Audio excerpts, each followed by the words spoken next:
नमस्कार दोस्तों, मेरे पाम रीडिंग चैनल में आपका बहुत बहुत स्वागत है।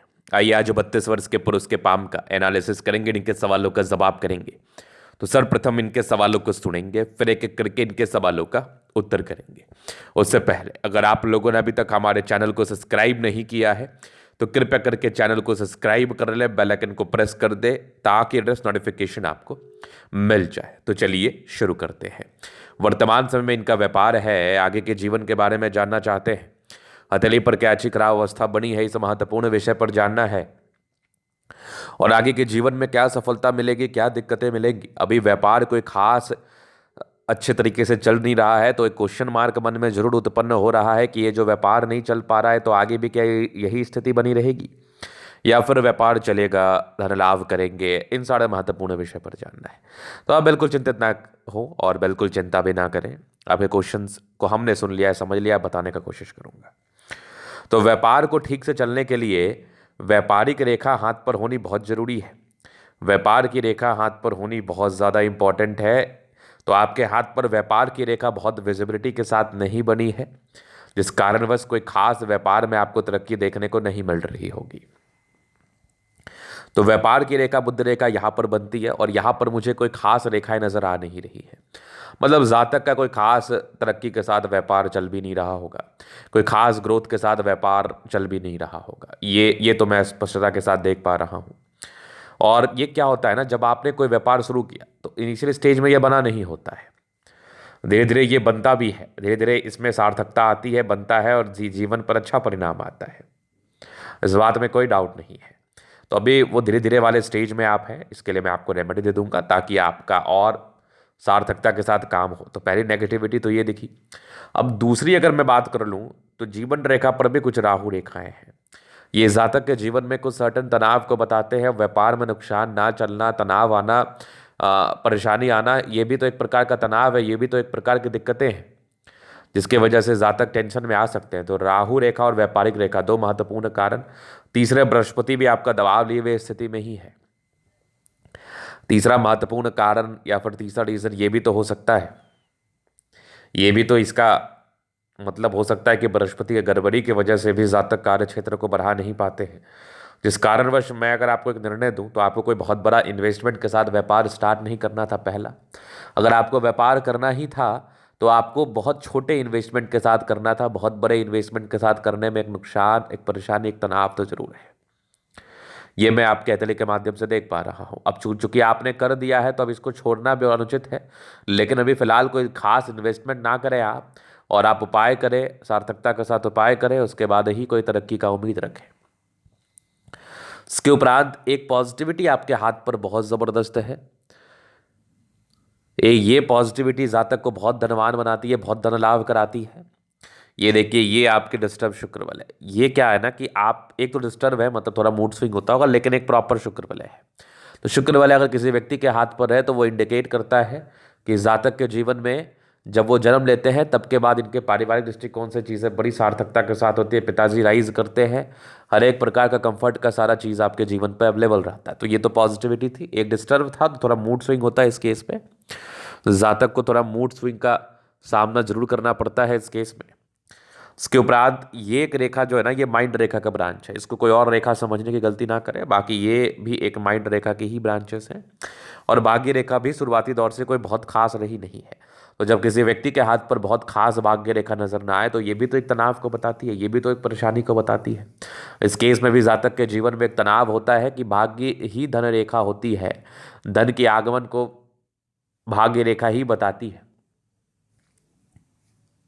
तो यहाँ पर आपके हाथ पर भाग्य रेखा ना होने की वजह से भी थोड़ी कम सार्थकता होती है धन आगमन में, धन कमाई में। जहाँ तक मैं चीज़ों को देख पा रहा हूँ तो भाग्य रेखा थोड़ी कम सार्थक थी, लेकिन उसके बाद लगभग 36वें वर्ष की आयु से भाग्य रेखा बहुत सार्थक थी, बहुत ही अच्छी थी। तो 36 वर्ष की आयु के बाद जीवन पर अच्छा परिणाम मिलेगा, अच्छा फल मिलेगा और आप विशेष तरक्की को प्राप्त करेंगे 36 वर्ष की आयु से, चूंकि 36 वर्ष से ही आपकी भाग्य रेखा है। इसके पहले तो भाग्य रेखा नजर आ नहीं रही है, इसके पहले तो मुझे कोई खास भाग्य रेखा दिख नहीं रही है। तो यहाँ पर से आपको कुछ सर्टन उपाय करने होंगे, क्योंकि अभी आपकी 32 वर्ष की ही आयु है। तो 2-3 साल स्ट्रगल में बीतेगा, ये मैं देख पा रहा हूँ। इसके उपरांत थोड़े डिस्ट्रैक्शंस के भी योग जरूर हाथ पर थे, तो चलते चलते या फिर कह लो कि अगर कम तरक्की मिली, कम सफलता मिली, तो थोड़े डिस्ट्रैक्ट हो जाया करते होंगे, थोड़े तनाव ले लिया करते होंगे। तनाव युक्त जीवन को ये चीज़ भी बता रही थी, तनाव युक्त जीवन को ये चीज़ भी इंडिकेट कर रही थी। तो कम तनाव लेना है और जीवन पर आगे बढ़ने की तरफ ध्यान देना है, सार्थकता के साथ ध्यान देना है। तो ये तो चीज़ हो गया। अब मैं जीवन रेखा के विश्लेषण से आगे के लाइफ को कवर कर देता हूं, समझने में आसानी होगी। तो ये मस्तिष्क रेखा, ये जीवन रेखा। इंडिपेंडेंट रहे हैं, हमेशा अपने हिसाब से कार्य किया है, हमेशा अपने हिसाब से कार्य करने की इच्छा है, जहां तक मैं चीज़ों को देख पा रहा हूं। इसके उपरांत अगर मैं बात कर लूं तो एक राहु रेखा थी लगभग आपके 17 वर्ष में। तो ये एक तनाव का योग एज रहा होगा। इस आयु में थोड़ी बहुत प्रॉब्लम्स जीवन पर आई होंगी। 18 वर्ष में तरक्की थी, फिर लगभग आपके 23 में एक दिक्कत था, 25 में था, फिर एक 30 में था, 32 में था। तो 32 33 तक तो जीवन पर दिक्कतें ही चल रही हैं। फिर एक लगभग 36 में तरक्की थी, फिर एक 40 में दिक्कत, 42 में तरक्की, फिर 44 में तरक्की, फिर 45 में, मतलब लगभग मान लो 36 वर्ष के बाद से ही आपका जीवन में परिवर्तन है। आगे एक ज़बरदस्त तरक्की आपके 55 वर्ष के आसपास, उसके बाद भी जीवन रेखा बहुत स्मूथ है। मंगल रेखा बड़ी शानदार है, कमाल की मंगल रेखा है, बेहतरीन, लाजवाब। हाँ, ये थोड़े से टेंशन्स के लाइन ज़रूर हैं, थोड़ा स्ट्रेस लेते हैं, बाद बाकी लग्जूरियस लाइफ के पूरे योग बने हैं। तो लग्जूरियस लाइफ रहेगी, कंफर्टेबल लाइफ रहेगी, कंफर्टेबिलिटी के साथ ऐसे व्यक्ति जीवन को बिताते हैं। बाकी शुक्र पर ये लाइन्स मनी मैनेजमेंट की रेखा होती है, जीवन पर जब धन चाहिए आ ही जाता है। हाँ, थोड़ा स्ट्रेस यहाँ से भी दिख रहा है, थोड़ा स्ट्रेस तो जातक लेने वाले हैं, या फिर को थोड़ा स्ट्रेस होता है किसी कारणवश, सामान्य बात है। शुक्र और मंगल प्रबल है तो कंफर्टेबल लाइफ जो ज़रूर रहता है, कंफर्टेबिलिटी में तो कोई प्रॉब्लम्स ही नहीं है। इसके बाद अगर मैं देख लूँ तो थंब, स्ट्रांग थंब है, स्ट्रांग व्यक्तित्व है, इच्छा शक्ति बड़ी अच्छी है, यवा आकृति है। जब भी सपोर्ट चाहिए जीवन पर मिल जाएगा, जब भी सपोर्ट की आवश्यकता पड़ती है मिल ही जाता है। और डिज़ायर्स के अच्छे लाइन है तो बड़े महत्वाकांक्षी हैं, और बेहतरीन थंब है, तो व्यक्तित्व बहुत शानदार, बहुत शानदार। समझदारी के लोग काफ़ी अच्छी समझदार है, फिंगर के बीच में गैप है तो खर्चीले प्रवृत्ति का या फिर पैसा खर्च होता है। हाँ, थोड़े इंट्रोवर्ड हैं, सबसे घुलना मिलना विशेष रूप से पसंद नहीं होता। टेंड करी अच्छी धार्मिक आशा, सैटर्न फिंगर लंबी है तो मेहनती है, सूर्य फिंगर हिम्मत को बता रहा है, बुध फिंगर फर्स्ट फैलेंज के ऊपर है तो कम्युनिकेशन स्किल वाइज प्रबल है। कम्युनिकेशन स्किल वाइज भी कोई खास दिक्कतें जीवन पर है नहीं। अब बृहस्पति पर क्या चीज़ें हैं, तो जैसे आपके बृहस्पति है बड़ी घर पर, तो इस प्रकार के घर पर बृहस्पति हो तो ये भी एक बड़ी विडंबना है, ये भी एक बड़ी समस्या है। तो इसका भी रेमेडी आपको करना है। अगर आपको वाकई जीवन में ग्रोथ करना है, तरक्की करना है, प्रगति करना है, तो इसका रेमेडी करके ही करो। बाद बाकी रिंग ऑफ सोलेमन है तो ईश्वर से खासा जुड़ाव रहता है। माइंड रेखा अच्छी है, दिमाग के तेज हैं, ये एक और माइंड रेखा के ब्रांचेस है तो दिमाग की तेजी को ये भी बताती है। भावुकता दिख रही है मुझे, आगे की हृदय रेखा भी बढ़िया है, विष्णु योग का फॉर्मेशन रूटीन को फॉलो करते हैं, बैलेंस अच्छा, दिल दिमाग के तंदुरुस्त है, यहाँ से दबाव है तो काफ़ी मेहनती। थोड़ा डिस्टर्ब शुक्र बल जरूर था हाथ पर, तो ये थोड़ा मूड स्विंग कराता है। बाकी ये सूर्य रेखा बड़ी ज़बरदस्त, यहाँ पर से भी एक ज़बरदस्त दिख रहा है त्रिभुज, क्या बात है, यहाँ से दबाव है तो काफ़ी मेहनती है। इसके बाद अगर मैं बात कर लूँ और चीज़ें क्या हैं, तो सन मरकरी अच्छी है तो बुद्धि विवेक से कार्य करते हैं। मंगल दोनों ठीक ठाक है, बहुत ही अच्छा भी नहीं, बहुत खराब भी नहीं, ठीक है। हाँ, थोड़े धोखे के योग थे, संभल के रहिएगा। बाकी दोनों मंगल ठीक स्थिति में है, पराक्रमी होते हैं, परोपकारी भी होते हैं, सबके लिए करना भी चाहते हैं। और मंगल आपके एनर्जी को बताता है, समर्पण को बताता है, तो ऐसे व्यक्ति काफ़ी एनर्जेटिक होते हैं। एनर्जी के साथ कार्य करना इनको पसंद है, जीवन पर एनर्जी के साथ आगे बढ़ना इनको जीवन पर पसंद है। तो एनर्जेटिक व्यक्ति का हाथ मैं देख पा रहा हूँ, एनर्जेटिक व्यक्ति का हाथ समझ पा रहा हूँ।